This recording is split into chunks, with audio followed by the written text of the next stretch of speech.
আমার কোটাক বুথে আজকে নকুন্ডা অঞ্চলের কোটাক বুথে আমার গৃহ সম্পর্ক হচ্ছিল যে লাভার্টি এবং সেলফ হেল্প গ্রুপের নিয়ে সেই সম্পর্ক অভিযানে আমার কার্যকর্তারা প্রত্যেকে গিয়েছিলেন। কিন্তু ঘটনাস্থলে ওখানকার তৃণমূলের কিছু গুন্ডা দুষ্কৃতিকারী যারা এলাকায় হারমাদগিরি করে বেড়ায়, যাদের চুরি করা কাজ, ধর্ম নিয়ে রাজনীতি করা কাজ, সেই রকম ব্যক্তিরা ওখানে সদল বল নিয়ে লোকজন নিয়ে বড় বড় লাঠি বাঁশ নিয়ে আমার ভারতীয় জনতা পার্টির কার্যকর্তার উপর চড়া হয়েছে। তাদেরকে যথারীতি মারধর পর্যন্ত করেছে তাদেরকে। আমরা এসেছি থানায়, এখন লিখিত অভিযোগ দায়ের করব, মেডিকেলও করেছি। এই লড়াই চলবে, আমরা এর শেষ থেকে ছাড়বো।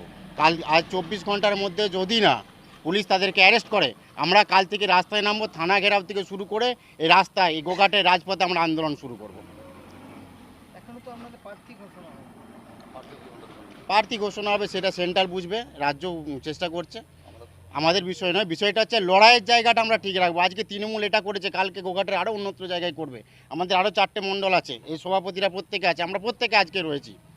এই লড়াই আমাদের চলতে থাকবে, যেখানেই হবে আমরা প্রত্যেকে ঝাঁপাবো, একত্রিত হয়ে তৃণমূলের বিরুদ্ধে, এই সন্ত্রাসের বিরুদ্ধে আমরা রুখে দাঁড়াবো। আজকে কতজনকে মারধর করেছে? আজকে আমাদের 3-4 জনকে মারধর করেছে, তার মধ্যে 2 জন এসেছে, 2 জন আসতে পারেনি, তাদেরকেও আমরা গ্রামীণ যাই চিকিৎসা করিয়েছি। আপাতত আমরা এদেরকে নিয়ে থানা যাচ্ছি এখন। আপনার নাম? আমার নাম রাজু রানা, আমি মণ্ডল সভাপতি।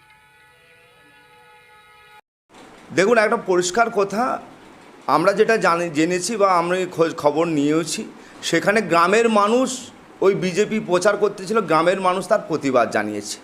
সেখানে গ্রামের মানুষ বলেছে যে আপনারা বারে বারে বলছেন যে জব কার্ডের টাকা দিয়েছি, আবাস যোজনার টাকা দিয়েছি, কিন্তু সেখানে আমরা কিছু পাইনি, কেন্দ্রের সরকার কোনো টাকা দেয়নি, যা দিয়েছে বাংলার মমতা ব্যানার্জি। কেন মিথ্যা প্রচার করছেন? গ্রামে আমার যেটুকু খবর আছে, গ্রামের মানুষ এটা বলেছে, সঙ্গে সঙ্গে আমরা খবর জেনেছি বা খোঁজ নিয়েছি। সেখানে আমার অঞ্চল সভাপতি গ্রামের মানুষের কাছে বলেছে, যা যে যার প্রচার সেটার করছে, আপনারা চুপচাপ থাকুন। এইটা হয়তো আপনারা লক্ষ্য করেছেন। আমাদের অঞ্চল সভাপতি মানে মানুষের শান্তি বজায় রাখার জন্য, সেখানে যাতে সুষ্ঠুভাবে মানুষ থাকতে পারে এবং কোনো বিজেপি অশান্তি না ছড়াতে পারে, তারে বিজেপি তাদের মতো করে বলছে। এখানে তৃণমূল কংগ্রেসের নেই, গ্রামের মানুষ যা করার করেছে, প্রতিবাদ জানিয়েছে। আপনার নাম? সঞ্জিত পাখিরা, গোঘাট 1 নম্বর ব্লক তৃণমূল কংগ্রেসের সভাপতি।